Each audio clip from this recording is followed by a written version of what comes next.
Today, we are meeting here so that students may learn about study techniques, how and when to apply them. We will also get motivation from an alumni who will take us through his journey and how he managed to collect his degree cum laude. We will learn about technology-enhanced learning and the learning services that are offered by the Gauteng region. We hope that this workshop will help you to reach your academic goals. Our next speaker is Mr. Stanley Namakota, a young man born in Limpopo, Mopani district, at a village called Sikimeng outside Kiani. He is a dedicated and committed individual who will stop at nothing to make things happen. He is a graduate of Bachelor of Social Work, obtained with cum laude, a graduate of honors in social behavior, and a current master's student in social behavior. He is a former UNISA SRC Tshwane Regional Sports Officer from the year 2014 to 2016, respectively. He is currently the second secretary of GLOSA, the Gays and Lesbian of the University of South Africa, a student organization that champions the interest of the LGBTQI+ students. He is a mentor, an assessor, and a moderator, and he has fulfilled his role as a coach. He is a member of the Women in Research, conducting research in gender-based violence at the University of South Africa, working on an article on males experiences of gender-based violence on campus. He is a member of the Community Engagement Project on School Health and Vulnerable Groups, focusing on sexual reproductive health, teenage pregnancy, and HIV and AIDS. He is currently a staff member in the Office of the Vice Principal, Teaching and Learning, Community Engagement, and Student Support, responsible for student support. Mr. Namakota, please take the stage. Thank you so much, Program Director. Good morning, colleagues, students, friends. As they introduced me, my name is Stanley Namakota.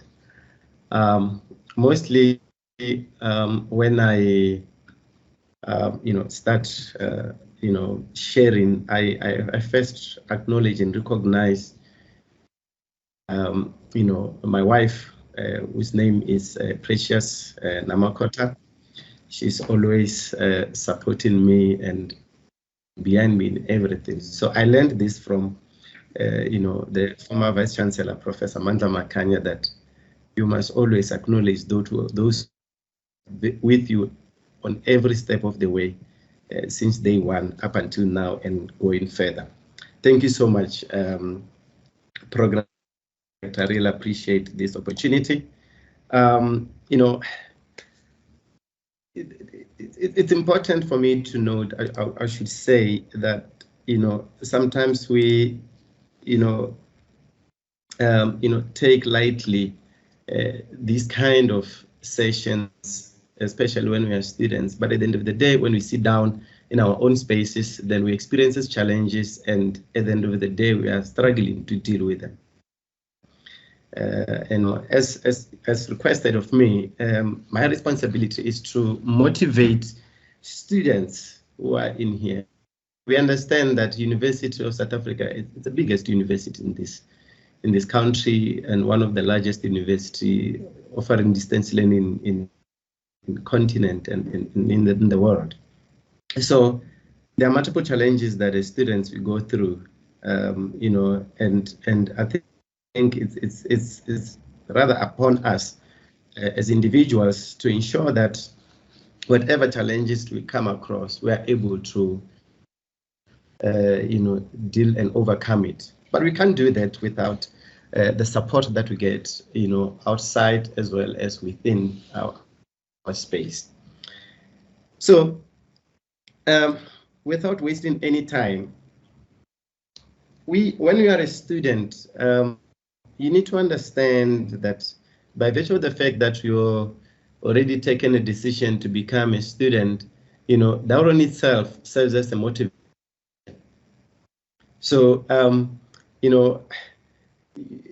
already have a motivation in you. You're already motivated to do something, and you're already motivated to, follow, whatever choices you have made in the beginning. Some of us, we come here, with, already defined, set of choices. We come to university and then we ask for assistance based on our knowledge and our backgrounds, so that we can make better choices for our programs.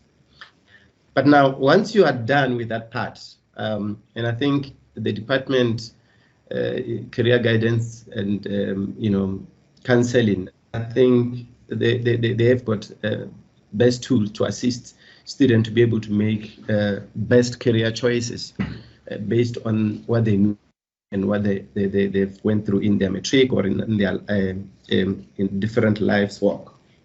But once you achieve that, you have to set goals. You see, although one of the goals is to achieve the very same program you have chosen, a qualification. And let's say, for instance, in this regard, maybe you have registered for a Bachelor of Educations. That becomes one of your goals, which is very important. And this goal has got all these sort of hurdles, you see. So you always need to use it. It's like you use it like an artist, a person who deals with sculptures. You don't just craft it in one day. You come and then one go, and then you come back the next day, then you look at it, then you try to change it there and there, but you make sure that you don't lose your focus. And then once you are done with that, you need to understand that you're not the first who have started in this role or in this. There are other people who came before you, maybe who did the same program with you, or who used the same university with you. Those people are looked at as role models that you can be able to get success stories, but at the same time also get challenges and how they overcome those challenges. Because it's important for you to know what is the road and what is expected of you, and what are the challenges that you may be able to experience, but most importantly, how are you going to overcome those challenges? You see, so role models are very crucial when you are starting a journey such as an educational journey. So you need to look up to somebody else who have done this, and then try to follow on their footsteps, and then imagine your way into achieving this goal at the end of the day. And then you follow your dreams. You see, now when you follow your dreams, you start to realize, you start to see in your dreams materializing. You see, so you need to picture that in your dreams when you are sleeping. You need to picture that when you are busy interacting with your everyday activities at life. You need to see that. You need to be able to know that this is my dream and this is what I'm realizing now. This is what is happening now as we are speaking. And then, therefore, you need to understand and accept your situation. I mean, honestly speaking, we can't live without challenges. We can't live without situations. We must not run away from those situations. And we must not put a blanket approach to those situations. We must understand and accept them. What situation are we talking about? We're talking about challenge. We have got families. We have got life we have to live. You see, sometimes our families don't understand why we are studying. Sometimes our friends don't understand why we can't go out, and have parties. Sometimes, our parents understand that we may need to have a free space without doing dishes and so on. Those are some of the situations you'll be going through. But you need to understand them, you need to accept them. But most importantly, within those situations, You need to be able to still find yourself and say, who am I? What is my identity? You know, that self that we've actually developed when you made a choice that I want to be a teacher, I want to be a lawyer, I want to be a social worker, that identity must remain, must be bigger than all these challenges and the situations you are facing, because that is the focal point you are going to. Although you have to address all these situations, but always make sure that your eyes are focusing on the prize. So you keep focusing and you soldier on. You know, whatever the situation that is happening, you keep focusing and you soldier on. Now, do that. There are collaborative structures within the university, as you know, some they may be able to tell you in counseling, in other areas, where you are able to find a friend, where you are able to share your experiences for them to be able to lift you up and work with you in this journey. So now, then you surround yourself around people with the same mission, vision, and aspiration as you. Why is this important? It's because they will always remind you of why you have started. You see, so you know, a person. I always say, yesterday we were busy talking with this other person, and then he mentioned that you can't be a married person and socialize with an unmarried person. Every time when you have got a challenge, they'll tell you, leave that one. You know, because they don't understand your purpose in what you're doing. So when you are a student, you know, you need to associate yourself with those who are studying, you know, because they will always remind you of why it's important for you to focus in your studies, why it's important for you to pay attention to your studies, why it's important for you to keep a goal burning. Because honestly speaking, we can only be the best of ourselves when we get support from those who are around us, who understand our vision, who understand our mission, who understand our aspirations. Now that works as a support system that you get, because you know that there won't be a time where I'm called by this person to say, let's go out and gallivant. Every time when you receive a call, to be out, did you finish your assignment? Did you study this chapter? Do you understand this session? You get my point? In that way, it keeps you tuned in. It keeps you focused, and it gives you a sense of purpose. So that's why it's important to surround yourself with people with the same mission, vision, and aspiration as you. Because in that way, you can walk the journey together. Then you cannot be distracted. Always work hard and smarter. You know, you have to work hard. UNISA is, I always say to people that at UNISA, you can actually achieve your degree with cum laude, but at the same time, you can fail your degree.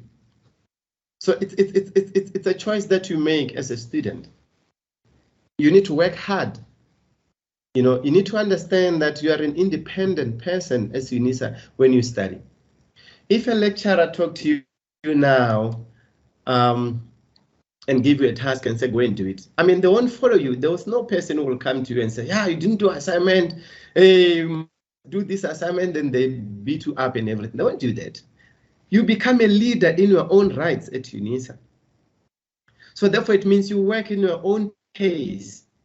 I mean, you can finish a program in just a short period of time as long as you work hard, you are dedicated. You get my point? You can finish assignment, even 2 of them, even long before you know, the due date are done, because you are in charge of your own learning. So what lecturers do, they come and provide support for you and provide guidance for you. The rest of the things you do it for yourself, you become your own leader. So you work hard and you work smart. So you need to understand, you know, the interaction with the content and the material that they give you. Now, although you have to manage your time effectively, obvious. So, because once time is gone, it's gone. You know, you need to understand. I always say to people, when I was doing my undergraduate, I was the busiest person ever. You can imagine, during the time I was doing my undergraduate, I was an SRC member, and I was the busiest person in the SRC region at that time. But trust me, every time when we go to the finish line, I'm number one. Why? Because I was managing my time effectively. I will come in the morning on campus, not do anything, be busy with, SRC work, assist students there and there, do program, do activity, do presentations. And when I get home, I know it's in my studies. Therefore, it means I don't need any distractions. On weekends, I go to libraries. I don't need any distractions whatsoever. Because I knew that I've got too much work that I'm doing on a daily basis. And now this is the time I need to use to be able to do my work. So that's why I'm saying you need to manage your time effectively. Make sure that there are times for certain things, but you limit friends, you limit interaction. Now we have got social media. It's too broad. There are a lot of things that happen in social media. Sometimes I always say to people that I don't think there is any emergency that can ever come to you as a student. Why don't you just decide to wake up in the morning and do your things, and from 8 o'clock yourself, I'm studying up until 3 o'clock, then my phone will be off completely.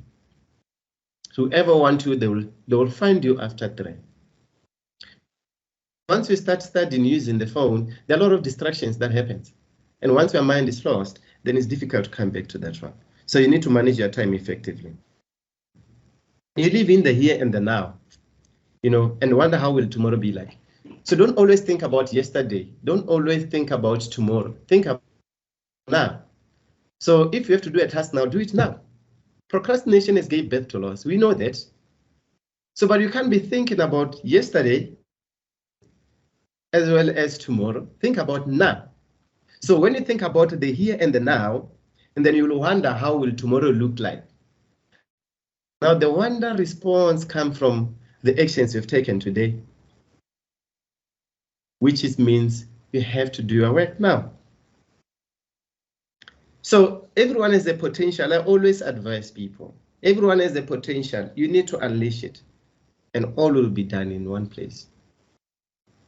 So you need to understand that you are capable. The fact that you qualified for that program of qualification, it means you've got the capabilities. You can do this. You just have to arrange yourself. Just have to be ready and make sure that you do all these things. Believe in the knowledge that you have. Many people lose things because they don't believe in what they know. The moment you start realizing you know something, you must believe in it. You build confidence in that. We have interacted with the material, we went through the research, believe in that knowledge that you have. It will surprise you how much you know when you start answering questions. So don't undermine you. Always believe that you have got something that you know. Be yourself, integrate your studies into the self and live the experience. You can't be studying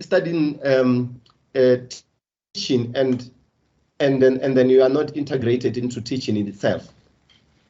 So that teaching must be a system within you, must be inside you. You must be able to dream it, you must live it, you must live the experience. That's why we say it's a professional degree, is because it becomes a profession for you. It becomes who you are, it becomes part and parcel of who you are. You are creating a career out of it, you are becoming that qualification, you see. So a person who's doing social work, when you're studying social work, when you're integrating it into the self, every time when you go, you see these experiences happening. You start playing, you get my point? You start playing them and they become integrated whole of a person that you are. Therefore, it becomes easier for you to interact with the material. Remember, at the university, we don't deal with rote learning, we deal with meaningful learning. So we don't want a situation where you extensively and explicitly repeat information that you get into the guide. We just want you to interact with knowledge. Come, bring your own experiences. You get my point? This is some of the things that made me achieve the distinctions and the cum laude that I got since I came here as a student. It's because I was interacting with the knowledge. I was rather, in the level of interrogating the knowledge. You get my point? So hence I'm saying, let's just be yourself, integrate your studies, and just know that you have got the better chance of achieving this, as long as all these things that I spoke about are part and parcel of your system. Now you create the system, you nurture this system. Trust me, after 4 years of your 4-year degree, you'll be graduating. You get my point? You get support, you interact with your studies, you interact with the lecturers, then you get support. But most importantly, you need to study. You need to study. Run away from, dreaming that, I'm going to write tomorrow. Don't dream. You need to study. Nothing comes mahala. You need to study. And they need to make a conscious decision to study. You see, don't wait for somebody else to come and shake you. You need to make a conscious decision to study. You need to know that in order for you to achieve, you need to study. This is an environment of teaching and learning. You need to interrogate, you need to interact with your studies in order for you to answer questions and be able to pass. And once you do that, you are going to be surprised how much knowledge you have. In my closing, I want to quote this. Professor Mandla Makanya once said, the only time you realize you haven't read enough books, it's when you have read 60 books in a year. Now, those 60 books is not referring to your study materials, but just generally 60 books. Now, if you add your study materials, then you'll be having at least 70. So it means that the knowledge that you want to gain, you also need to complement it with other sources of knowledge. So that's what I'm saying. Go and prepare, go and set your goals, and then integrate yourself into your goals, and then take on the journey. You are going to achieve. It's possible. Thank you so much, Program Director. Thank you so much, Mr. Namakota. I am very sure that we are all motivated, ready to unleash our potential, do away with procrastination, and engage with knowledge. We are very motivated, and thank you so much for sharing your journey with us. Our next speaker is a student counselor in the Gauteng Region Counseling Unit. She is based at the Johannesburg Center. Dare I say, a very knowledgeable expert in the study skills topic. Ms. Mamashu Mabua, the platform is yours. Ms. Mamashu, it seems she may be having a problem with her network. While we wait for her, may I just ask, Awaken General, I see your hand was up. Just ask your question while we wait for Ms. Mamashu to... Hi, good morning. Good morning. You may yes, proceed. I just wanted to ask this simple question. What cum laude? I heard that the guy that was speaking, he was a recipient of a cum laude. So I wanted to know who qualifies for a cum laude? I think I know about distinctions, but I wanted the exact specifications. Okay, thank you so much for the question. Any student can qualify for cum laude, but you have to work hard, as I said, yes. But most importantly, your overall percentage must be above 75 of all your modules. But most importantly, you have to go, your final year must be first attempt all modules. And then obviously you must have got so many distinctions to achieve that. We are talking about more than 20 distinctions, depending on use that you are doing. But overall, it's 70% and above. And then your final year modules must be once of a trial. So you must pass them all at once. Thank you. Okay, you're saying you 70 or 75, so you said the two numbers. 75%. Okay, and thank above you. overall. All right, thank you. Thank you so much. I think Ms. Mamashu is now ready. Ms. Mamashu, the floor is. Morning, colleagues, and thank you so much, Kokezo. I was struggling a bit with my network this side, so I'm sorry for the little delay that I caused. Well, I'm going to just do a presentation on study skills.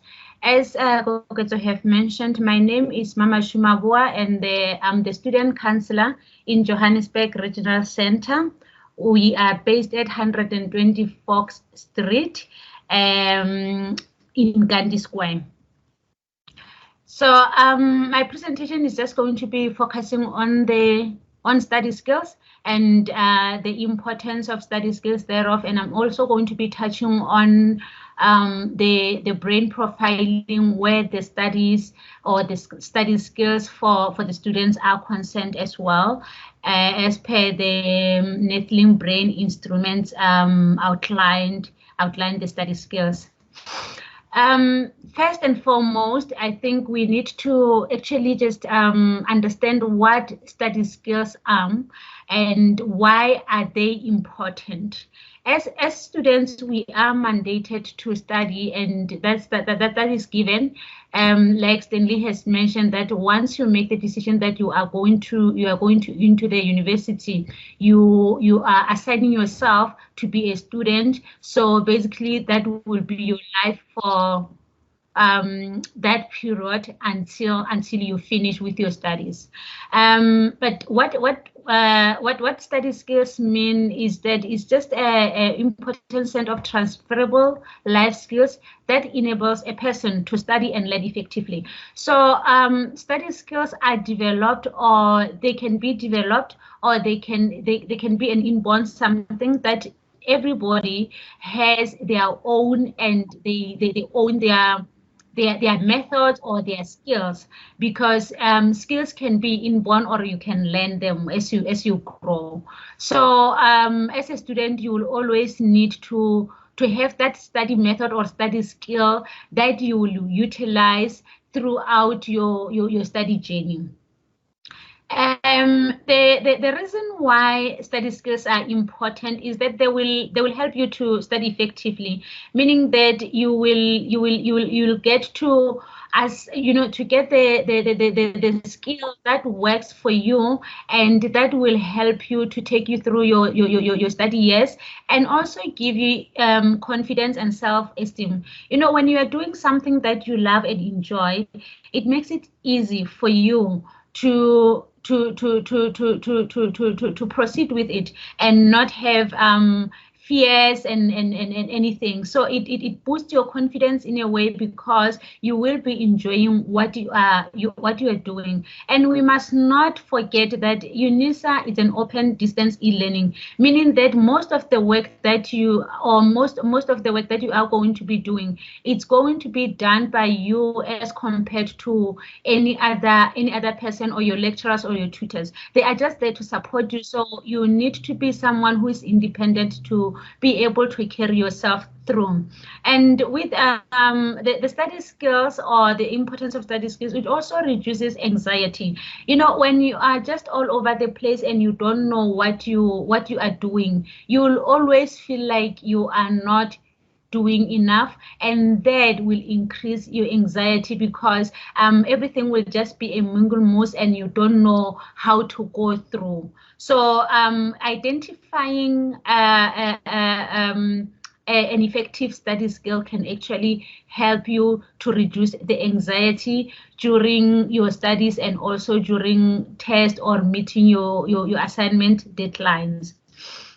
And it also helps you to to enjoy what you are doing, or to love what you are doing, because you won't feel that it's a work, but it will just be your daily routine. You will know that today this is what I'm going to do, this is the portion that I am going to cover, and this is how I'm going to do it. Because we also need to also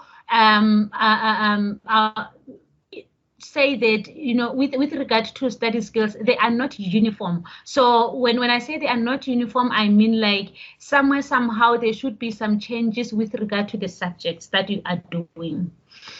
And how does one study effectively as a student? Basically, the first thing that you need to do is to develop your own personal approach to study. We are going to outline the different study methods, and maybe when we are going through that, you will understand which one applies to you. You have been studying from grade 1 until now as you are in the university. So basically, you might be aware of where you will fall in, and what works for you. How do you apply your study method and all that.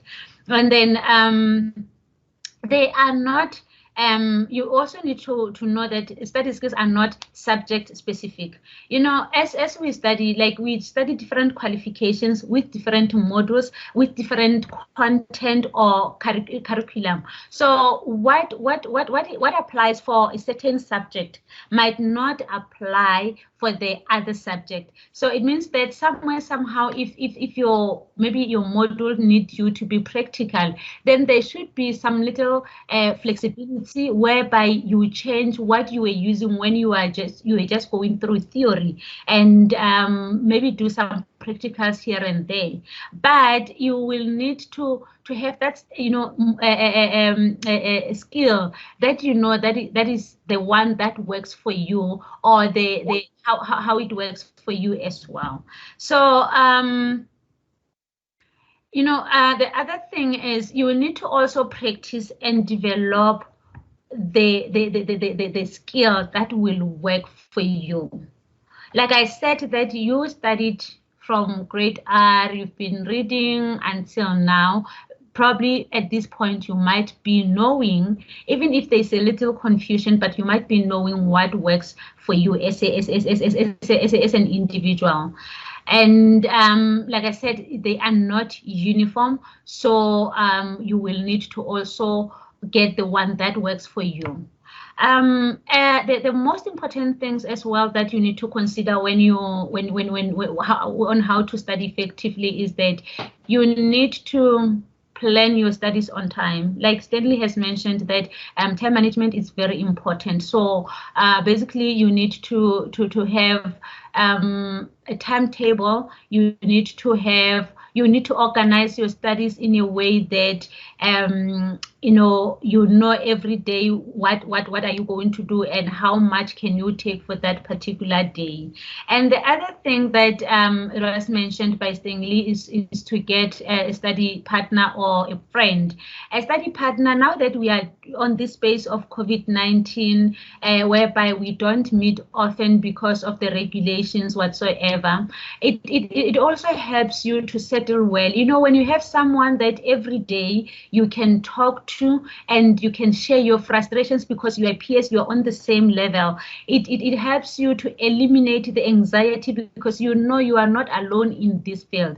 He also mentioned that picking the friends or the partners that you are in the same category, it makes it easy for you. Imagine now having to have someone who is not studying at all, and maybe they have never studied, they don't even understand what you are talking about, and every time when you say you are going to study, they tell you, no, but you can do that later. No, let's go and chill somewhere. No, let's do this and that. They don't understand the space that you are in. So having someone that understands the space that you are in also will help you in a way that they will motivate you. They will give you courage. Imagine when you have to say, like every time when you call your friend or your partner or your study partner, they say, no, I'm studying. And when you haven't studied in the past 3 days, somehow they will contribute towards your study life.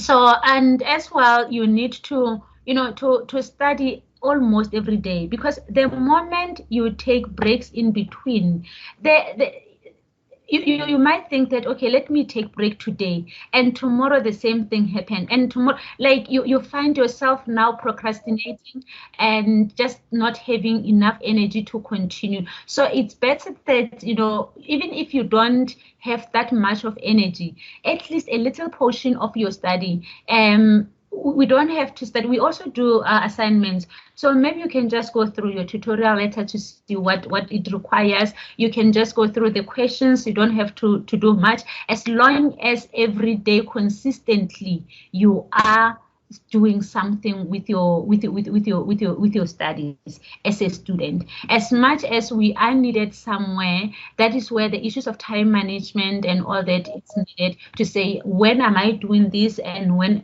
am I getting into my studies, so that you balance your time equally. And with regard to study skills, like I said, maybe when we get onto this one, we would actually know which one can work for us as individuals. We've got like auditory study skill, visual, and kinesthetic. And the auditory kind of study skill applies to those kind of people that, learn or study by hearing. These kind of people, they do well in the classroom setting. So they will need someone to actually teach them. The study groups will work for them. The class discussion will work for them. But then in the setting of UNISA, whereby you don't get to have lecturer teaching you every day, then you need to ask yourself, what is it that can work for me? How can I make this work for me? Will I join the study groups? Will I join the tutorials? Or will I recite the study material aloud for myself? Reciting the study material, it's when maybe you make your own notes there, and then you start talking them through. You start talking about them, or maybe asking other people questions, or asking yourself questions if you don't have anyone. And there's also one element of this study method that some people might not understand. You'll find those people that are actually studying effectively when they listen to music, or when they listen to music or any rhythm whatsoever.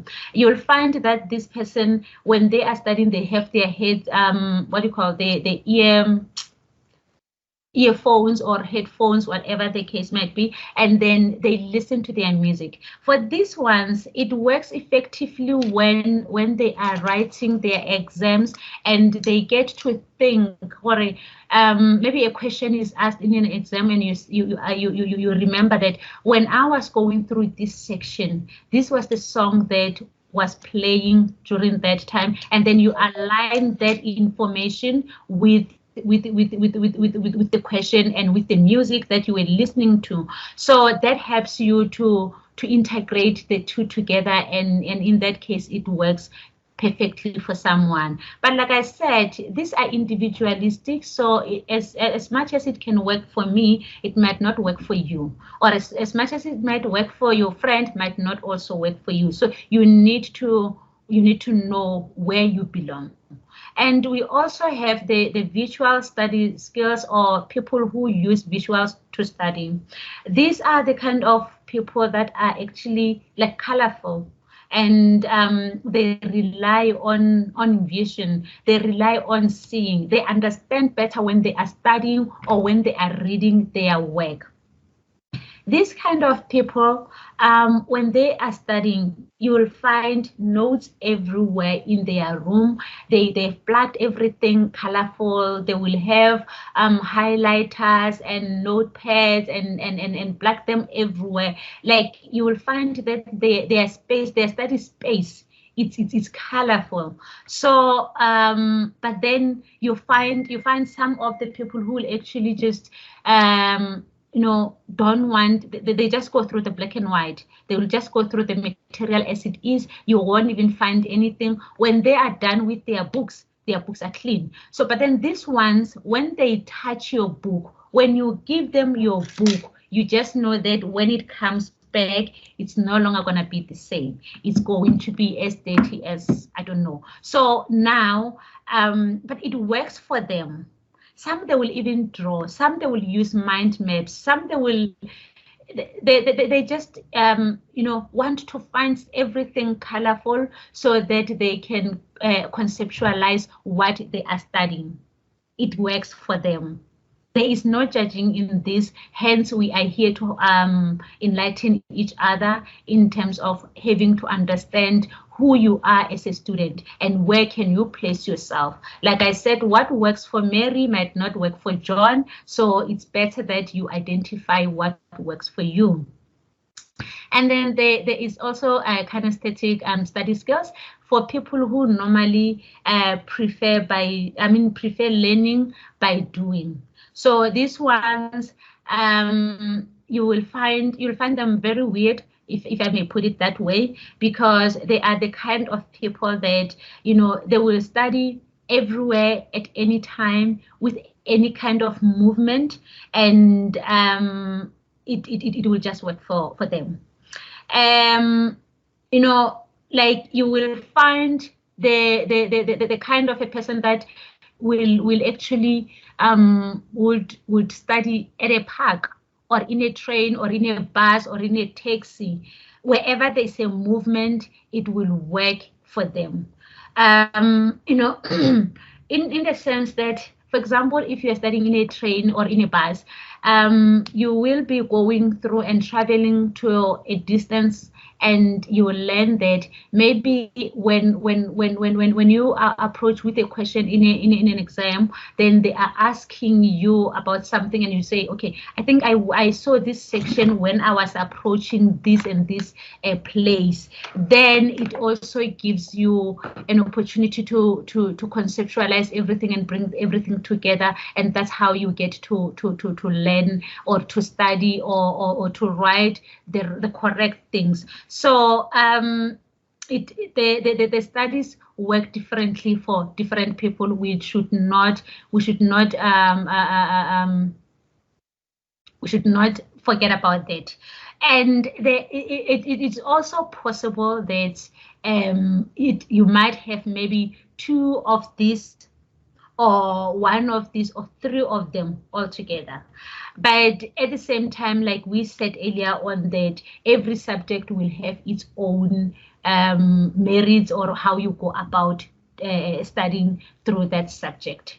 There are other subjects that would not want you to have any form of noise at all. And then there will be the ones that will maybe allow you somehow. So, and as people, or as students, we get to be fascinated by things that, they are not working for us, because it works for someone. You see someone having their earphones or their headphones, and you find it very cozy and nice, then you just feel like, maybe I should also do that. But you go through your material and you can't even grasp anything. The only thing that you get is the lyrics of the song that you are listening to, or the whatever that is being said in that movie whatsoever. So it's important for everybody to understand themselves personally and know what works for them.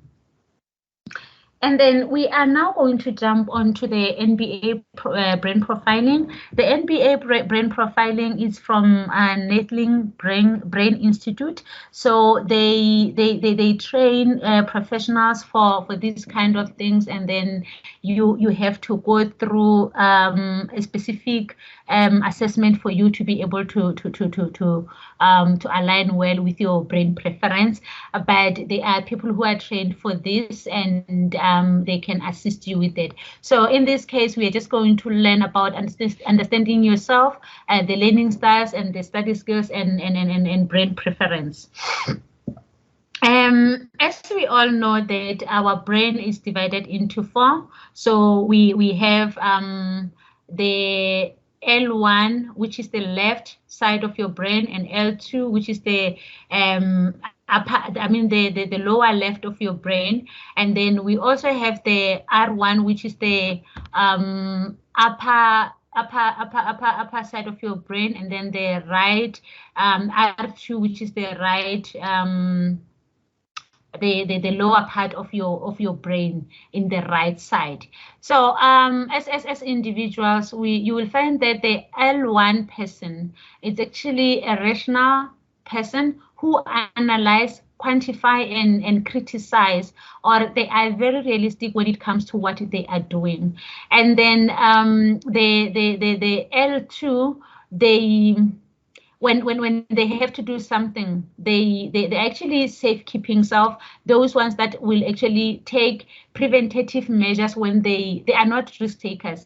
They will have to check what works and what doesn't work, and they are very organized and reliable. So now in terms of studying, they will need to organize the room that they will be using for their studies, and they will have to plan accordingly.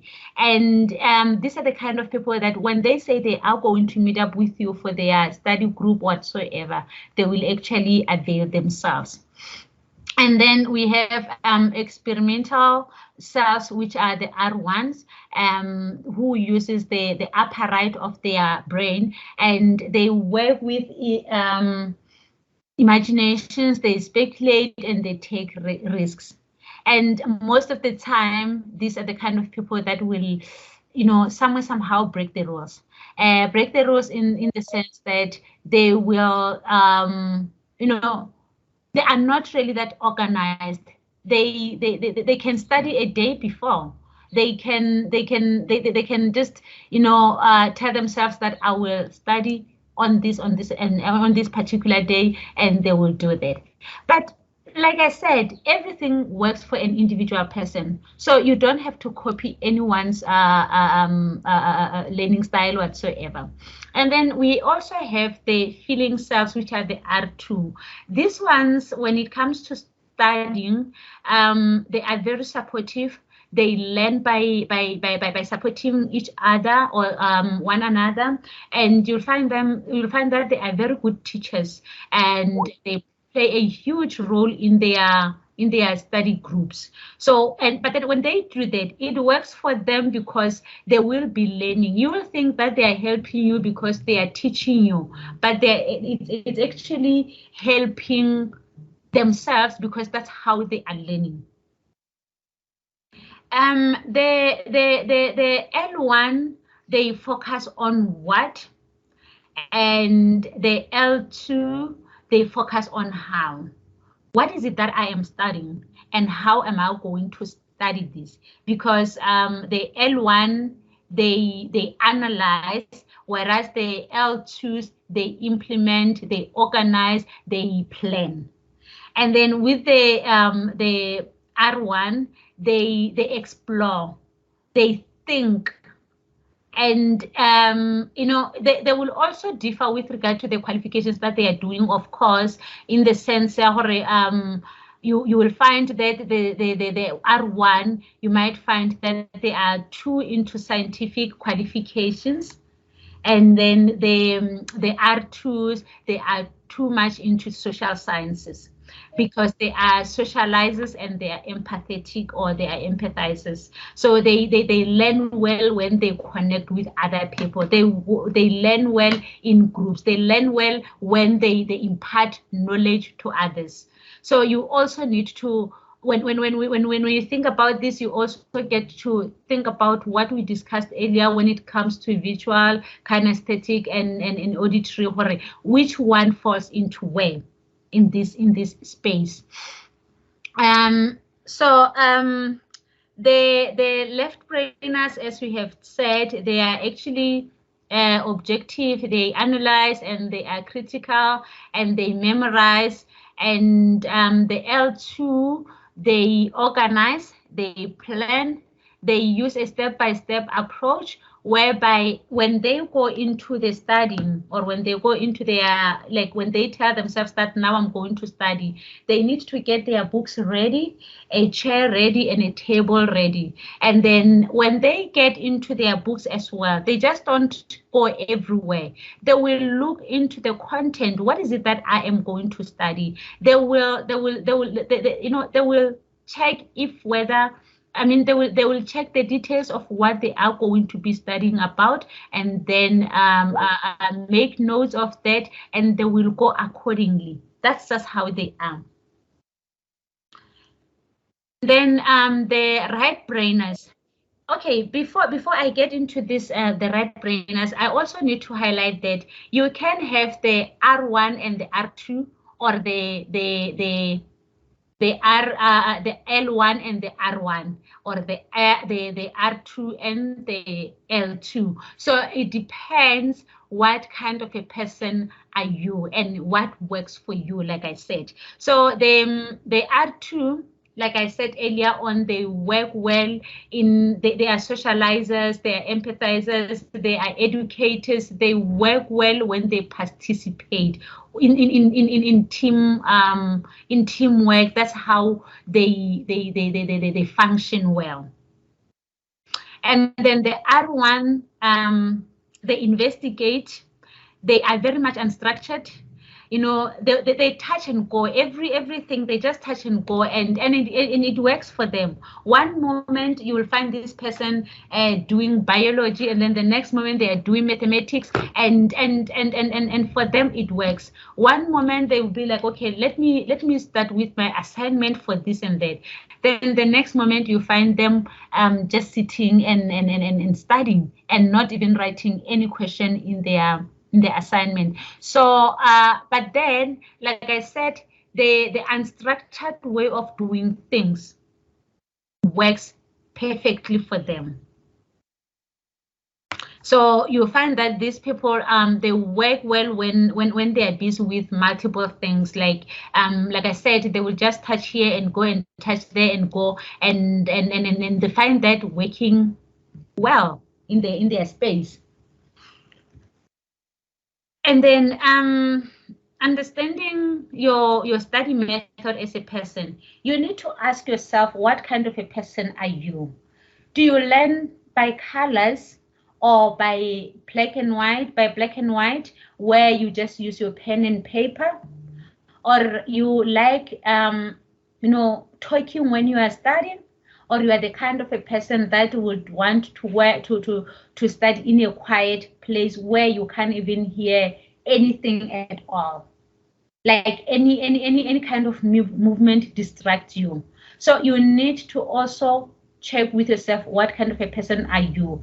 And in that case, find a suitable study method, and as well as study environment. Find a effective study place where you know that if it's a noisy place and you enjoy it, then do it and work effectively on that. But if you know that you want to be in a quiet place, then check around where you can find a quiet place. Like sometimes you find in our families that we are so many, and we can't study during the day because of the noise, because of everything that is happening. Then you know that you will have to, maybe during that time when everybody is at home and they are making, they are talking and making noise, playing music and everything else, you can just use that time to sleep. Then by the time everybody goes to sleep, that will be the time whereby you will now start, because that's when you will find the quietness of that place, and it will work for you. And then the study environment, you also need to choose a study environment that you will find comfortable, and remove all the distractors. Like the previous speaker has said, there are people who are able to work with their phones, but imagine now you are busy with a paragraph, and then your phone rings, and then you take it.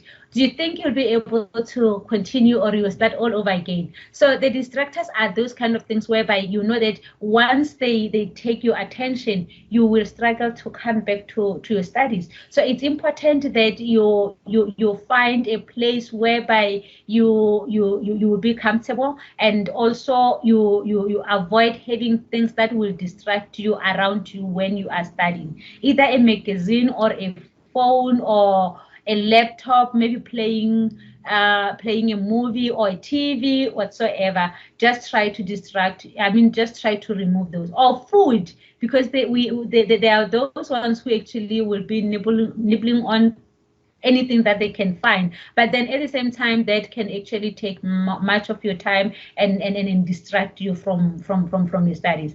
And also when you are studying, there are people whom you will find that they are studying on top of a bed. Well, I don't know how that works, but for some of us, we even find ourselves one moment we will be studying and then the next we are gone. So having a comfortable space, maybe having a comfortable chair and a table can work perfectly for someone who is actually studying. And in that case, this is actually that was actually my last slide. And I hope that whatever that we have learned here today is going to help us continue with our studies. And thank you so much, Program Director.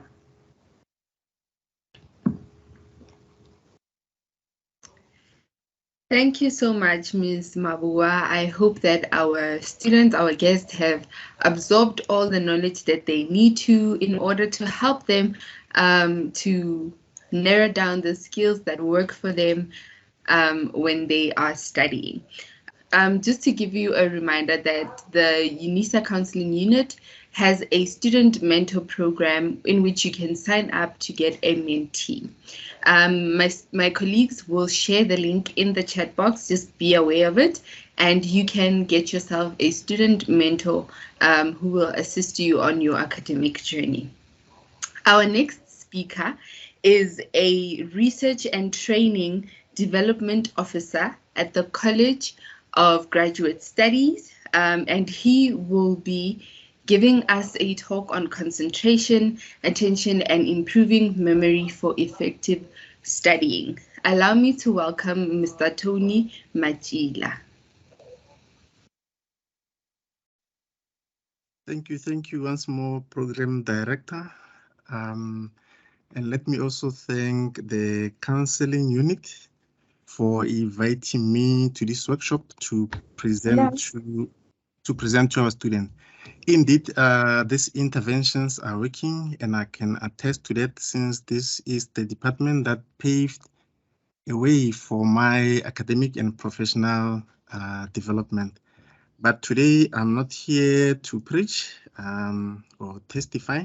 My role is to discuss concentration, attention, and improving memory for effective study. As I've been introduced, I'm Tony Machila, and I'm from the College of Graduate Studies, but have spent a great length of time in the counseling unit.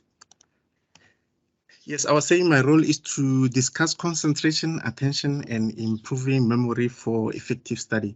And before I start, I will start with the outcomes. As we've seen in your study guides and tutorial letters, first thing will be learning outcomes. So I will follow the same fashion. So the outcomes after this presentation, you should be able to understand these three concepts: attention, concentration, and memory, and be able to apply them effectively in your study. And I will unpack these concepts, do practical example as much as I can, and also link theory to application and tap on your strength. So let's start with the first concept, attention. So when you hear the word attention, what comes to your mind? And feel free to respond in the chat. I will check your responses later. I know we all know attention, but then what comes to your mind immediately when you hear this word? And we are aware that there are different types of attention, but then for the delimitation of this workshop, I will focus on the four: the selective attention, alternating attention, divided attention, and sustained attention. And while I was preparing, I saw these memes, and I thought I should share them with you. The first one, you can see this puppy is saying, "It's fine. you don't have to pay attention to me. But you see, the wording and the body language are not congruent. So with attention, we are talking, or rather there is the level of behavior and cognitive function. And you can see the second one, this lady is saying, I like that you give me more attention than my boyfriend. So also with you, I think your books will be very happy if you give them the attention. They'll be happy like this lady. And yes, this kid is saying, I want all of attention, but don't touch me. So with your books, please touch your books because they need your attention. Now, let's start with the selective attention. So on the projected picture, you can see here is a student, here you are trying to read, but in the background, there's a lot of distraction, if I can put it that way. There's a child who's playing with a dog, they're making a lot of noise. And also there's a little one in the background here playing games. And as a student, as a ODL student, there'll be times where you find yourself having to read or study in a space that is not conducive. So you really need to train yourself and train your mind to achieve and be well vested with this selective attention. So selective attention is that process of focusing on a particular object in an environment, for a certain period of time, but that environment might not be conducive for studying. For example, you might be traveling to work or school in a public transport, and sometimes it will help you just to read and engage with your book. So you really need to train your brain, and at times you may not go deeper into studying itself, but then just touch on the overview of that study unit, and it will save you time because you will plan when you get to a place that is conducive, then you will know what to do. The second one is alternating attention, and as you can see on the picture here, this person is cooking. But then in this process, there are various tasks. So she's looking at the recipe book, she's mixing the ingredients, going to the oven and so forth. So even this will apply with you. At times, you will be writing your assignment, going to my UNISA, going to YouTube. So while you will be doing a single task of writing assignment, but there will be different mini tasks, if I may say, that you need to do. And that is alternating attention. So it refers to the ability to switch between tasks, to stop one task, to participate in another task, and be able to return to that initial task of writing an assignment. Then the third one is divided attention. You can see this person has almost 6 hands doing different things. So divided attention is like a big brother to this alternating attention. On top of alternating attention, while you're doing your assignments, going through my UNISA, YouTube and everything, then you might be cooking, bathing the kids, cleaning the house. So it is basically multitasking, and there are times where you won't have time, but then you might find yourself not having enough time and having to do this multiple task at once. And we have sustained attention. So we strive to have this sustained attention. You can see at the projected picture there, as a student, you're studying and there are distractors in the background, your phone, your email, but you are ignoring them because, you are so much focused. And most of the times we can do this, but normally we see students doing this on the last day of assignment submission or exam. So this is the ability to focus on an activity over a long period of time, and it takes a lot of concentration to do that activity. So that's sustained attention. Now we move to the second concept of concentration. So concentration is like sustained attention. But then that attention is exclusive to one particular object. You need that close mental application.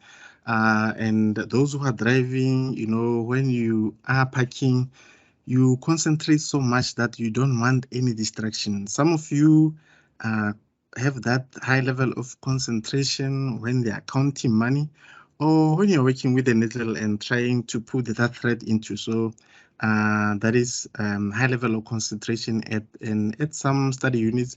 You will need that level to complete those learning objectives. Now, the main thing on concentration is to focus. So focus is the goal, and we know that there are a lot of distractions, and most of us are aware of those distractions. So distractions, as Ms. Mabua has mentioned, is those actions that move us away from what we really want. You want to do this assignment and submit it in this day, but then there are a lot of things that are distracting you. And we should move towards traction. So traction is those actions that move us towards what we really want to do. And you can see that these are the famous weapons of mass distraction, your social media, your phones. We are, like I said, we are aware of them, but then we should really work towards the tractions. And if you move towards the traction, you will focus and be motivated. You will set your goals. You will have the right attitude so that you succeed.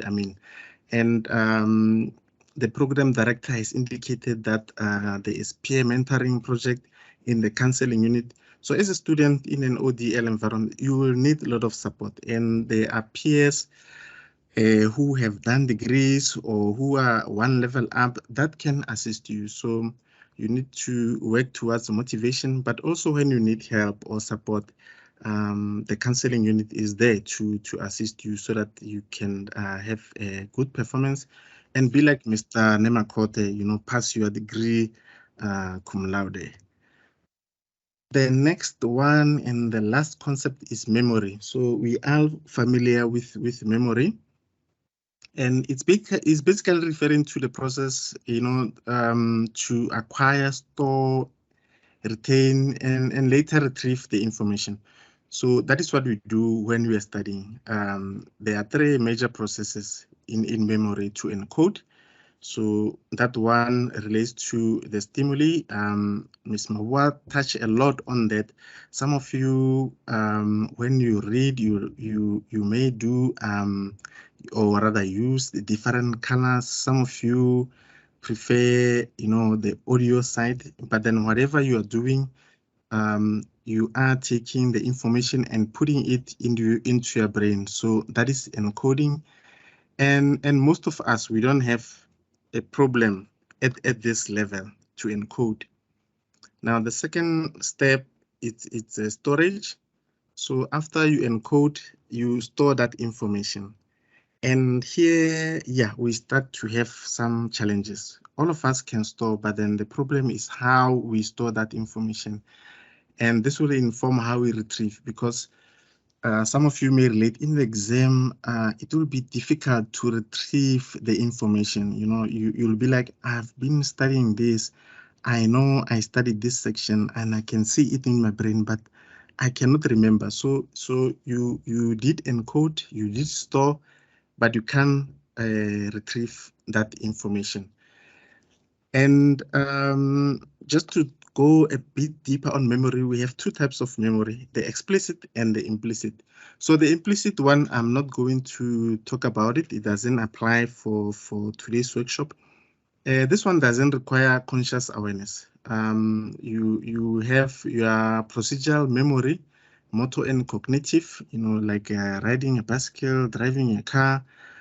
It's not something that you think about, but your body just know what to do.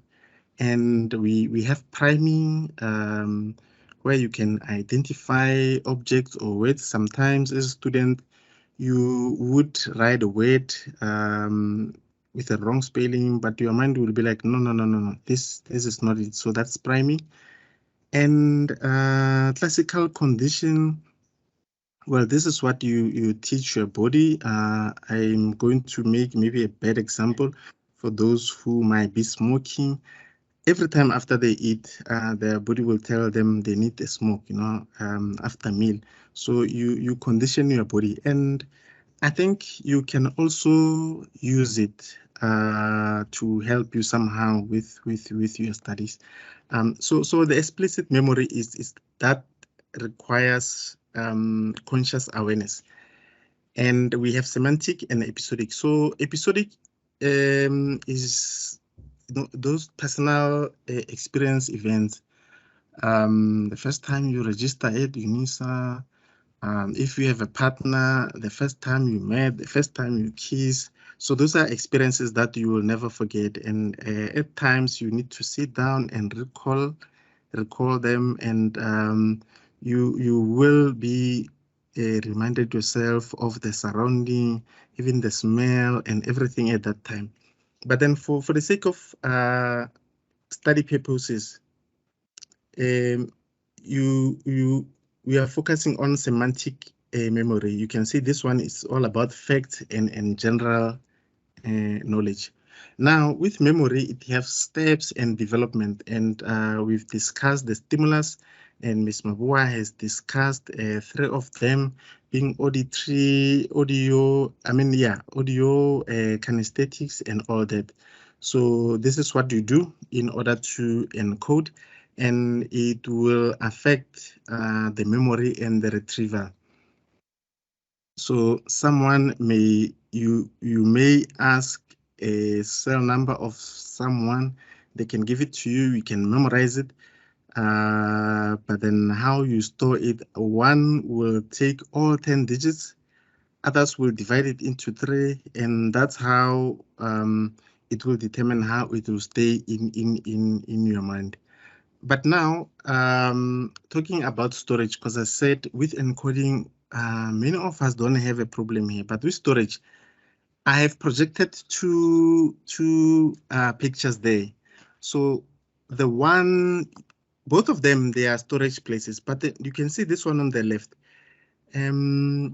This employee is storing files everywhere, so yes, they are storing, but then the second one you can see it's more organized. So you will see how important it is to store information correctly. And you can agree with me that the one on the left will retrieve information easily. So this is what we need to do as students in order to succeed. Now, how do you maximize this attention, concentration, and memory? Because it's all a theory maybe at this point, What do you need to do? Why isn't it important for you to do that? And how are you going to do that? And I'm briefly going to talk about what you can take away from this session. So one of the things that you can do is to have a study skills plan. I think that this can help you greatly, especially with time management, because we know as ODL students, it's not easy to study on your own. Some have engagements, some are working, some are running business. So having a study skills plan will help you greatly. And if you're struggling, the counseling unit is there. There are workshops like this, and there are consultation one-on-one. So you have all the support. And balancing the domains, you need to also take care of yourself in terms of health, making times for friends and family, recreation, spirituality, and also personal growth. If you have a significant other, you need to attend to them because these are the people that will assist you. And when you graduate, these are the people that they will celebrate with you. And lastly, understanding yourself. Ms. Mabua talked at great length about how different we are and how we apply different strategies while she was talking about brain profiling. So you need to know your strengths, your weakness, and also, take care of yourself. So self-awareness is key. Now I have come to the end of this presentation. Should you wish to read more, this is a list of the peer-reviewed articles and the blogs that I've used, as well as Google and information on the previous year study skills workshop. Back to you, Che. Thank you. Thank you so much, Mr. Matila, for such an insightful presentation. And I see we were able to link Ms. Mabua's presentation to yours and how these things work together. Our next speaker is a digital learning advisor and will be sharing with us technology-enhanced learning. He is Mr. Bethuel Lemao. Welcome, sir, and the virtual stage is yours. I just want to check. My name is Bethuel. I'm presenting this at 120 Fox Street in Johannesburg, City Center, Gandhi Square. I'm working in the microcomputer lab as a digital advisor. I'm going to share this information related to my UNISA. Some call it the new name, my models. But I'm still calling it my UNISA because there is these new terms can confuse sometimes, especially to students. I just want to check if we have students here and who can hear me to do the reaction, showing the thumbs up. Just to check if I'm talking to students. Okay, I can say excellent, Nkosi. Excellent. All right, thank you guys. I can see you now. I'm sure that most of you have registered on my UNISA. You have the password. You also can log on to my live. I'm sure also that you have managed to submit assignment 1 at this time. Still having problems. I don't know what maybe we can assist at the later stage. But what we're going to do today, we'll check mostly on how to access my modules, open course. You have claimed my UNISA password. If you have problems in terms of the password, we will be able to assist you in terms of how to reset that. Accessing modules page on my modules, viewing the grades. Previously, like last year, we used to say viewing the assignment results or marks. Now we use this feature called viewing your grades. The calendar that shows your assignment due dates, the quizzes, and assignment submissions, participating in the forums and accessing of my live. So if you are able to do all these things, it means you're on the right track. But if one of these all the information that I've mentioned here, I'm still giving you problems, then at the end of this presentation, I'll share my email address so that we'll be able to assist. All right. From here, then we'll go straight to the claiming of my UNISA. When you claim my UNISA, the system gives you the option of changing the password, because the password comes in alphanumeric. The first 3 will be small letters. In between, you'll have 2 numbers, and the last 3 will be capital letters. That's how you'll be able to use my UNISA. And the very same password, you can use it on my live. So my live and my UNISA are 2 different platforms. My UNISA is whereby you'll be able to submit your assignment.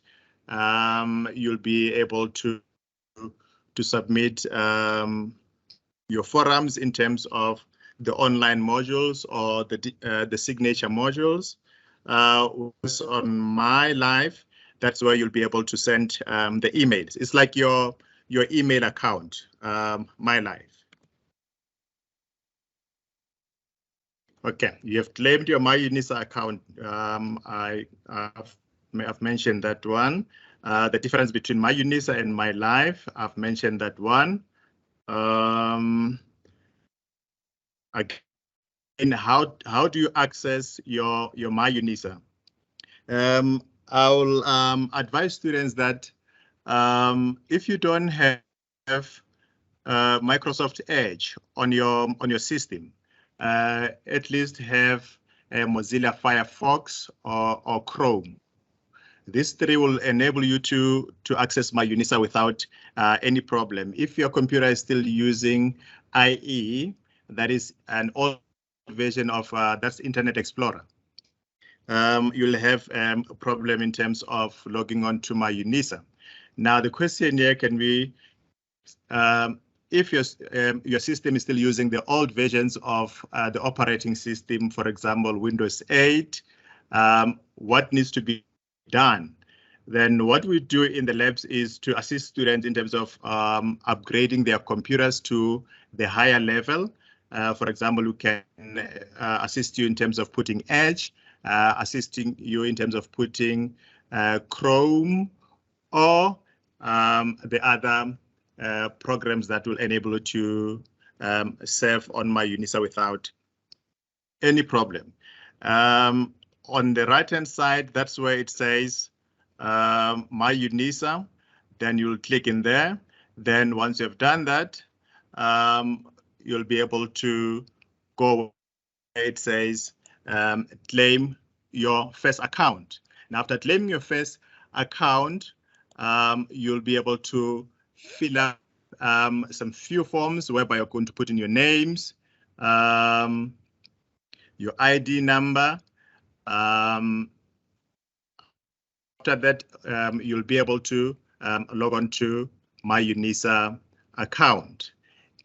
Now, these are some of the information that you'll need to confirm on the left-hand side, whereby you need to tick to acknowledge the information. Then on the right-hand side, it will give you the password that we have talked about, whereby there is combination of numbers and the alphabets. Now, some of the students you claim in MyUNISA today, when you try to log on the same day, it will say invalid credentials. Now, it means that it says invalid credentials. You need to go back and do what we call changing of the password, because you cannot claim your MyUNISA again after you've claimed the same day. You need to go back and say reset the password.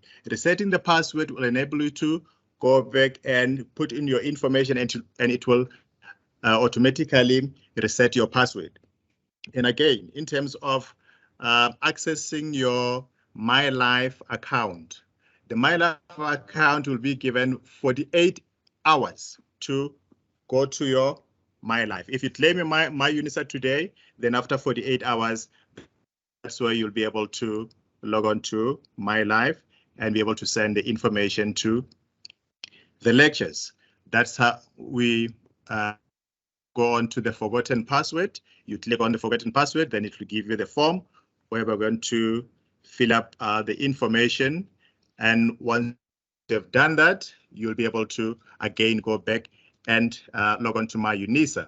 Now, this year, when you log on to MyUNISA, especially for the student who registered last year, you'll realize that you have My Modules 2022 and 2021 and My Admin.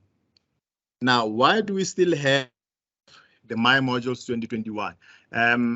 This is for students who are doing the supplementary or students who are receiving what we call the FI concessions. For example, you are left with 1 module to complete your qualification or 2 modules to complete your qualification.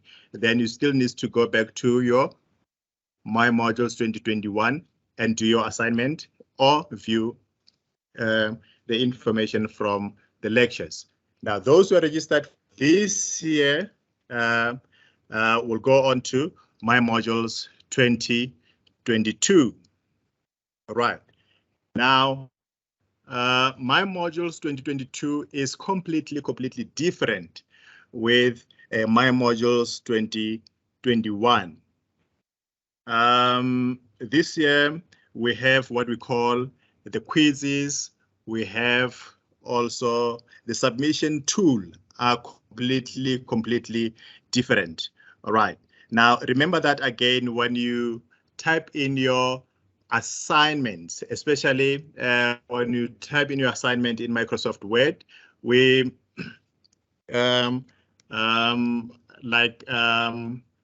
advise the students to use what we call the PDF to convert that document into PDF so that it can be acceptable on my UNISA. Now, why we say student needs to use the PDF or convert the Word documents into PDF? The reason being, if using Microsoft Word, you can use that, but chances that your assignment will reach its destination without any problem are limited. If you're using Microsoft Word, you send your assignment, it might be embedded with viruses, or on the other side, the lecturer might be able to open that information. And in that, it means you're going to receive a 0. And when you come here, you say, I've submitted my assignment, and we'll ask you, did you manage to convert that into PDF format? And if you say no, then it means that's a problem. Now, modules, if you check on your My UNISA or modules, will have one module that appears twice. For example, course 3701, or you can have EUP 1501 or MNB 1501. The other one will have S1 at the end, and the other one will have S1 and E at the end. Now, what's the difference between the two? Now, the one without E, it means that's where you're going to submit your assignment. Now, the one with E at the end, that's the tutor site. That's the official tutor site where you can use that that platform to communicate with your tutor for that particular modules. We also have what we call the group site. So students who are registered for what we call the signature modules. Now, the signature modules, we're talking about modules like if you are registered for BPT 1501, SJD 1501, SUS 1501, or EUP 1501. Once you register for that modules, you don't immediately submit the assignment, because you cannot submit the assignment. You must be grouped first. When you are grouped, at the end, you'll have letter T. You'll have the group number and letter T. That group number, you're going to use it to submit your assignment. For example, with the EUP, this it has totally changed compared to what we used to know last year in terms of how do you log in and how do you access the assignment. So these are some of the things that students need to take care of. Now, the question is, what if I'm still struggling now to get the assignment on these modules, or even on a normal assignment? What needs to be done? We are open in the labs. I'm now in Johannesburg, Monday to Friday.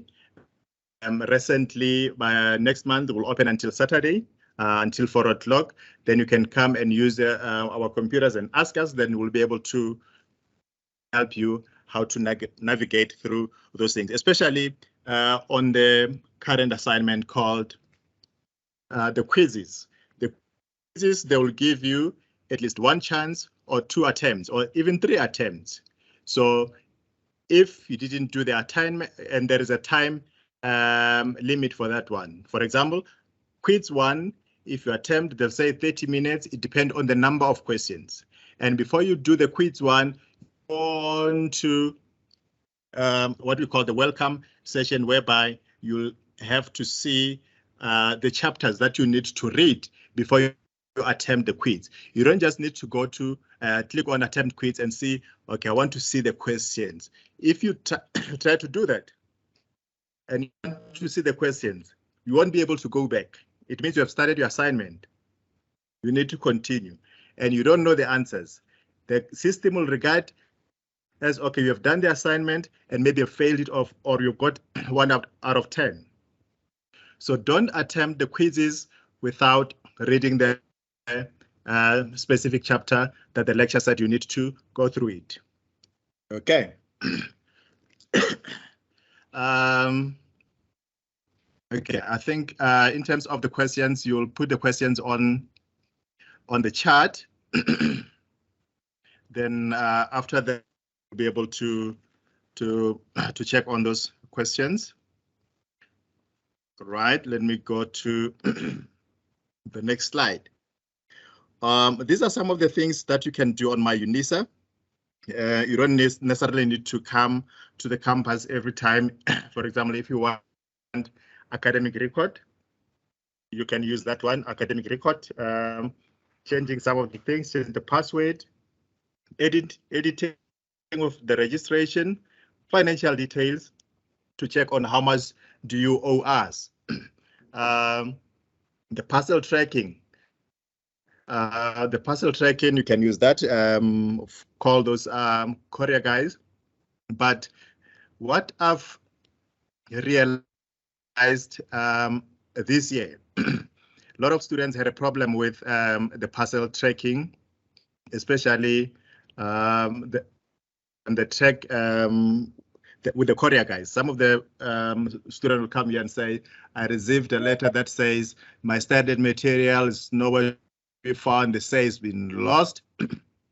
So to avoid that, that's my advice. To avoid that, by next semester, you can choose to collect your study material on campus, so whereby you'll receive your SMSs. Then after that, you can come on campus and collect your study material.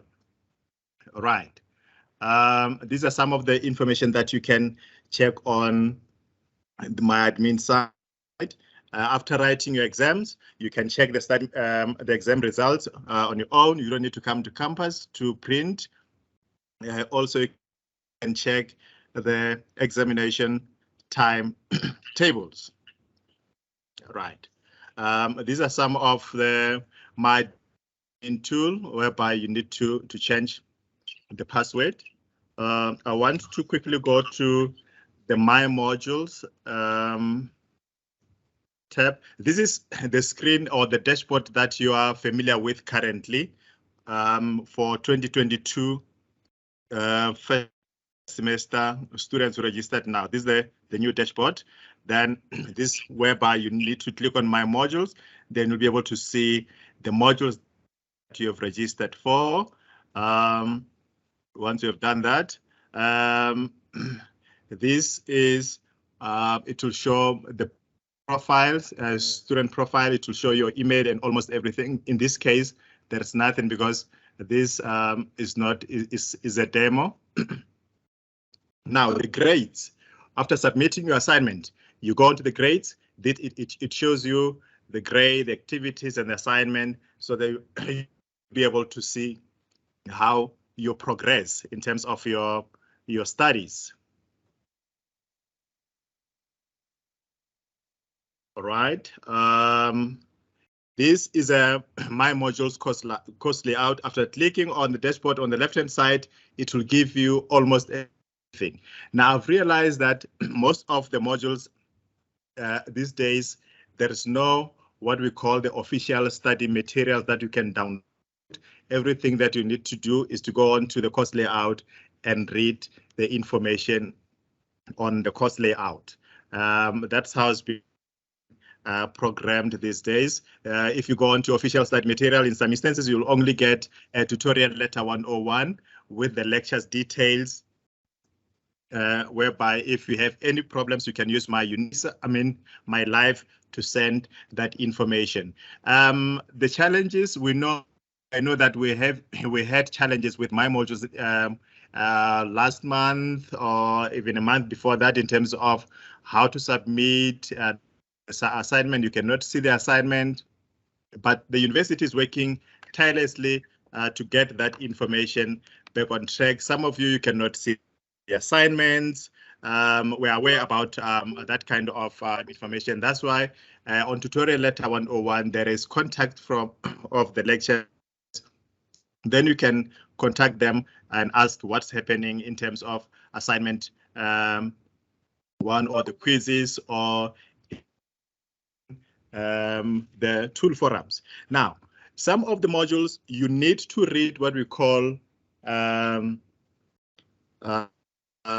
discussion forums. You need to complete a certain task before the assignment can open.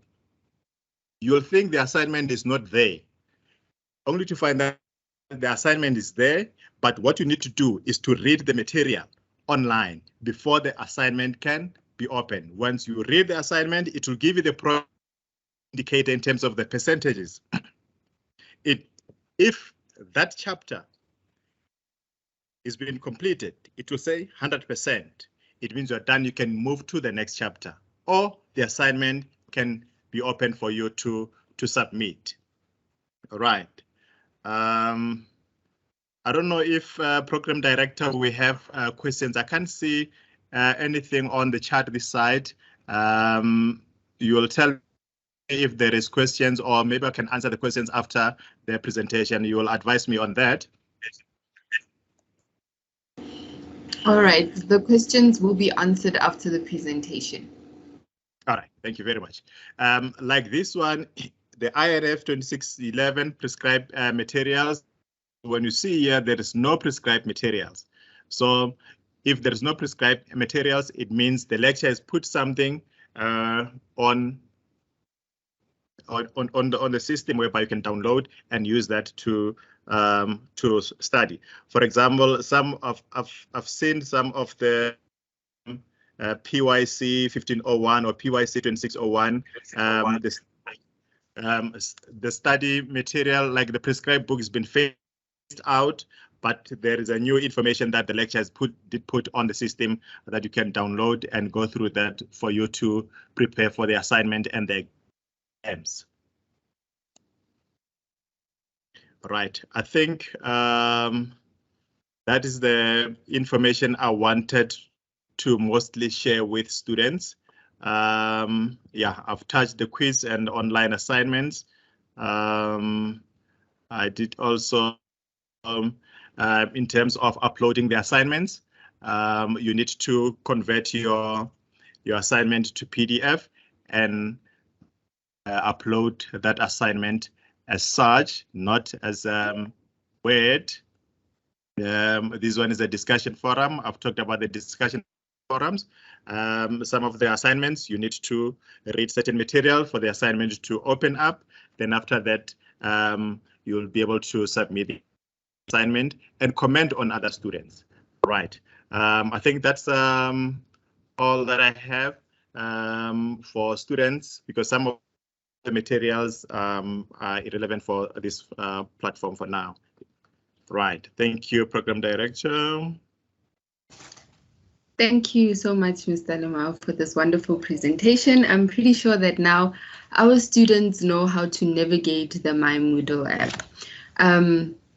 We would like to take this moment to take your questions. I see that Awaken General, your hand is up. You may open up your mic and ask your question.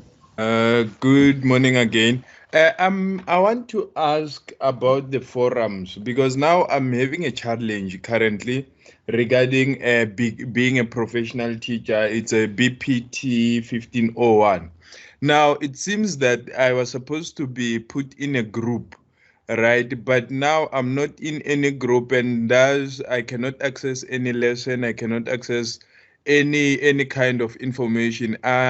Now today is the second submission date for an assignment, but I tried so many times to contact the the course coordinators, but the phone just keeps on going into voicemail. I'm leaving messages, but they're not getting back to me. So I do not understand what am I supposed to do. And then, okay, the second question is on the digital platforms. In the orientation, we were told about the Microsoft Office 365. So, but now I tried to check it on my UNISA platform, but could not find it on, or I could not be able to download it so that I could make use of it, or learn how to use it for my purposes. Thank you. Thank you very much. In terms of the BPT 1501, yes, you need to first be grouped in order for you to be able to submit the assignment. You'll have 2 BPTs, the other one with T, it means you're grouped, then you'll be able to submit the assignment. But so if not grouped, and did you check on the announcement? Because there must be an announcement from the lecture that says people are not grouped, they will be on a specific date and time. You need to check on that one. But if you still experiencing some problems, I will leave my email address on the chat. Then you'll be able to contact me. Then I will help you to go through. Okay. Now, okay. On that, please. I did check the announcements. I could not find anything that could help me. And as you're saying, we'll leave your email on the chat. As it stands right now, I'm not able to access the chat box. I tried, even yesterday I was attending another class. I could not access the chat box. I only have this option to ask question via the voice note. Okay. Did you logged in as using your Gmail, not My Life? I logged in using I logged in using no I don't think I used my Gmail account. Okay, because you cannot see the chat. I don't know. Maybe Mama Shu, you will share my email address with them. I don't know. Yeah, I think for the sake of time, because this might take a bit longer, and since you're also running the trainings in this regard, maybe what we need to do is just to share your contacts, and then they will contact you directly with regard to that, so that we observe time as well. Yeah. Okay. Thank you. Our next question is from Roy. Please open your mic and ask your question. Morning, everyone. My question is with regards to the MIND modules. There are some instances where, let's say, where you want to submit an assignment, right? And then I don't know if it was a particular glitch with regards to the system, whereby I submitted an assignment. I submitted it beforehand, and it showed in drafts. But however, it shows that the assignment has been submitted, but it is what's this? It's under drafts, and it says that it's not submitted. It is TMS 3721. It is teaching life orientation in FET. Okay, and you converted into PDF, and you did drop that on that drop box whereby you submit your assignment. Yes. And you said save something like save and continue. It says I can edit it, but I communicated with the lecturer, and he stated that there was probably an issue on their end, because they said that the university stated that to the lecturer that they are aware of this problem, that ICT is dealing with it. So what they've done is that they've extended the submission date, which will be now on the 16th of April. Okay, all right. I think please again. I think the issue will be solved by then. It was a technical error from our side. Okay. And just on a side note, for all assignments being submitted, Are they submitted via, can they be submitted as a Word file, or do they need to be in a PDF format? PDF format. Okay, all right, because I've submitted another assignment. It was I submitted it in a Word file, and it is currently being graded. It has been submitted and is currently being graded. Okay, all right. Okay, thank you very much. Thank you. Thank you. We have just one more question. We can take one more question, which is Jennifer, you may open your mic. Good day. So the question that I have is regarding the assignment 1, Yama Quizzes DVA 2602, right? So I couldn't write it because of the system failed at that time. But when the system was okay, they reopened it and I could write the other assignment ones. But now with DVA 2602, I couldn't write my assignment 1, which is the quiz. And the system is saying that it's closing on the 29th of April, but it doesn't allow me to write the quiz. It only shows me add submission. It's like when we submit the essay question assignments, but this one is for assignment 1, which is the quizzes. It doesn't show the quiz questions. So now I'm not sure what I must do. Yes. You say the assignment, it says quiz. Yeah, it's a quiz for DVA 2602, right? But I couldn't write it before because when I tried writing it, the system had a glitch. Then we couldn't do anything. But when they reopened the system, it became okay. Now it says I must add submission as if it's an essay type of assignment. It doesn't show the questions anymore, like the multiple choice questions. The very same assignment 1 that was it was quiz before. Yes, sir. Okay, if it says add, it means maybe they've decided to change it. It's no longer a quiz. Then you need to write it, type it, and submit it as a PDF. My question is maybe check the questions and type it on Word, then take it from there. But now the problem with that is that there are no questions. It only says add submission. That's where I got confused as well. Okay, you can take my email address, then we'll talk on that platform. Okay, thank you. All right. Thank you so much. Please, any other questions that you may have for our presenters, share them in the chat box and they will answer them for you in the chat box. Mr. Lemau's details are being shared on the screen or were being shared on the screen. I hope you guys saw them and were able to jot them down. Our next speaker is Miss Piteng from Library Services. Allow me to welcome her. A very good morning to you all. This is Mrs. Mokhetwa Piteng representing Gauteng Regional Libraries. On my slides, I'm going to talk about library services. Our libraries provide the following services: lending service, library training. You can request the literature search. We provide research support. We have library commons. We provide services for students with special needs.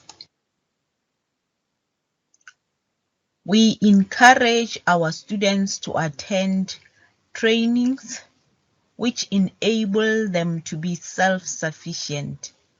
When you are self-sufficient, you are able to search for books on your own. You can search for journals or e-resources. You can also do referencing.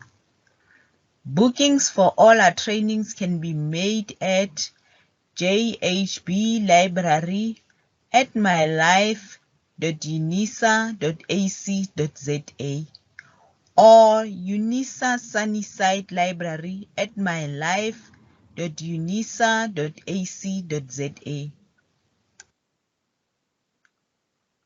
Our branches are located in Sunnyside, Building 15, The second floor of Indoni House, 120 Fox Street, you'll find the Johannesburg branch.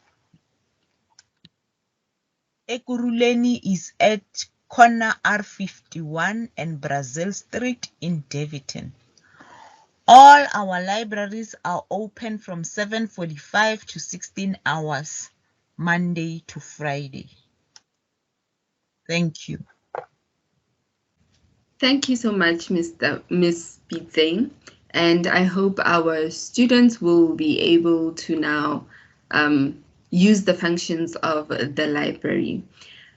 I would like to welcome our final speaker, who is the head of counseling of the Gauteng region, Dr. Pitswani. Please take the stage, Dr. Pitswani.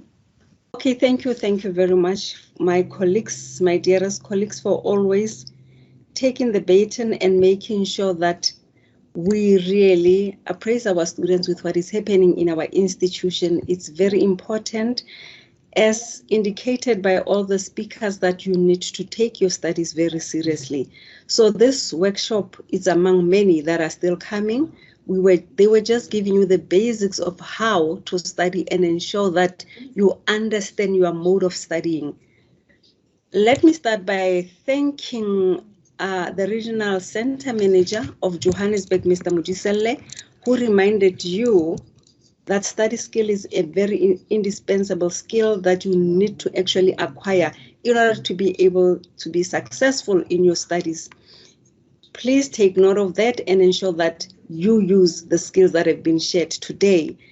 And Mr. Namakota Stanley, one of our own who has been part of our team supporting counseling, we appreciate you and we thank you very much for having shared your knowledge and having shared your journey as a student and your achievement. I think that is very motivational, and we believe that our students will be able to take heed of that so that they can also earn the awards of cum laude and pass their studies in cum laude. So I think they will definitely do that. You have shared that and indicating that you need to surround yourself with visionary people. That is very, very, very important. Don't just associate with people whom you are not going to learn anything from. Not meaning that they are not important. They are also important because they will learn something from you. But at the same time, you need also to surround yourself with people who will be able to motivate you, who have a vision. And you will also go somewhere because you will hold one another by the hand. And our student counselor from Johannesburg, Ms. Maboa, who ensured that this workshop is taking place. We thank you so much for profiling how our brain works so that our students can understand where their functionality is more efficient. That was very, very important for people to understand whether they are kinetic, whether they are feeling people, whether they are auditory, and so forth. Thank you for sharing your knowledge with our students.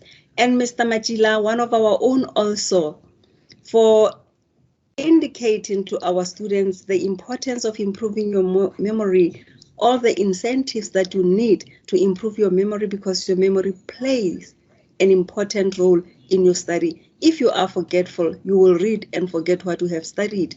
So if you know how to improve your memory, you won't be able to forget and keep on reiterating things. You'd be better positioned to pass without any challenges. And Mr. Lemao, thank you so much for coming on board. We know quite well that our students are struggling with MyUNISA, hence you had lots of questions, and the ones that you are still going to answer. Thank you very much for doing that, for coming on board and equipping our students with the skills. We know some of our students still do not understand that they need to communicate with us through their My Life account, but today you have shared your expert knowledge and we appreciate you for having been there here with us. Ms. Picheng, our librarian, thank you for sharing the information about the library services. Our student needs books so that they can complete their assignments. Thank you for doing that. And our students, thank you for engaging with our presenters, and we hope that we'll be able to see you in our next sessions. Don't take that for granted. Every bit of knowledge that you are acquiring in these workshops help build you to be a better person. We really appreciate you. We thank you for having been here. Our program director, thank you so much for steering this ship so efficiently and for making everybody to feel comfortable. We really appreciate your skills. We really appreciate you for being here.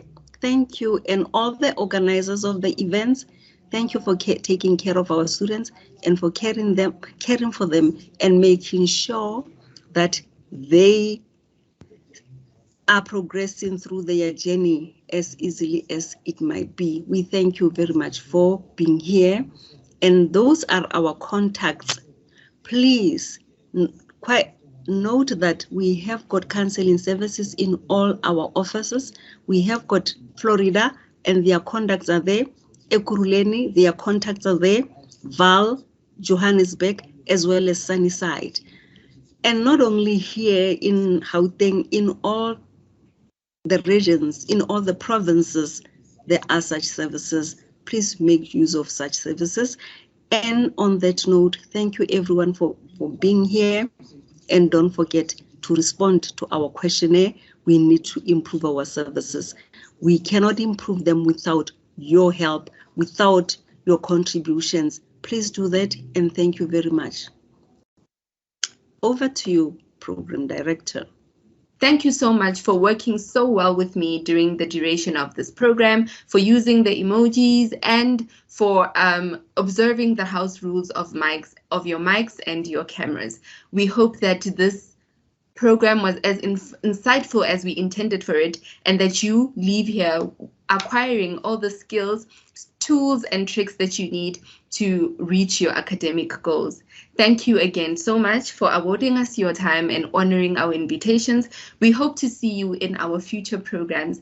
From me, Gogetjo Mononde, thank you and goodbye.